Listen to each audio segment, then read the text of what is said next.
Hi friends, welcome to my channel. ఈరోజు అయితే పెసర దోశలు చేస్తున్నాను ఫ్రెండ్స్. దానికోసం అయితే 1 కప్పు పెసలు, 1/2 కప్పు రైస్ అయితే నైట్ నానబెట్టుకొని ఉంచుకున్నాను. అలాగే దాంట్లోకి కొన్ని మిర్చి, అల్లము, 2 ఉల్లిగడ్డలు, కరివేపాకు, జీలకర్ర అయితే మిక్సీ వేసుకోవాలి. అలాగే పప్పును కూడా మిక్సీ వేసుకొని పక్కన పెట్టుకొని ఉంచుకున్నాను. దీంట్లో కొంచెం ఉప్పు కూడా కలుపుకోండి ఫ్రెండ్స్. ఈ రెండింటిని కొంచెం వాటర్ వేసి బాగా కలుపుకోండి. కొంచెం వాటర్ అయితే యాడ్ చేసుకోండి దోశలు పోసుకోవడానికి. ఒక దోశ అయితే వేసుకున్నాం ఫ్రెండ్స్. నిజంగా టేస్ట్ అయితే చాలా బాగుంది. మీరు కూడా మీ ఇంట్లో ట్రై చేయండి. దీని మీద ఓ 4 చుక్కలు డ్రాప్స్ ఆయిల్ అయితే వేయండి. నా ఛానల్ ఎవరైనా సబ్స్క్రైబ్ చేసుకోకపోతే నా ఛానల్ అయితే సబ్స్క్రైబ్ చేసుకోండి ఫ్రెండ్స్. అలాగే ఒక లైక్ ఇవ్వండి.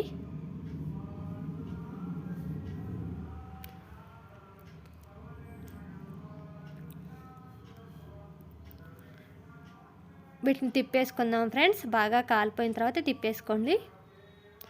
చూడండి, బాగా కాలింది. నిజంగా చాలా టేస్టీ ఉంటుంది. నా ఛానల్ అయితే సబ్స్క్రైబ్ చేసుకోండి ఫ్రెండ్స్.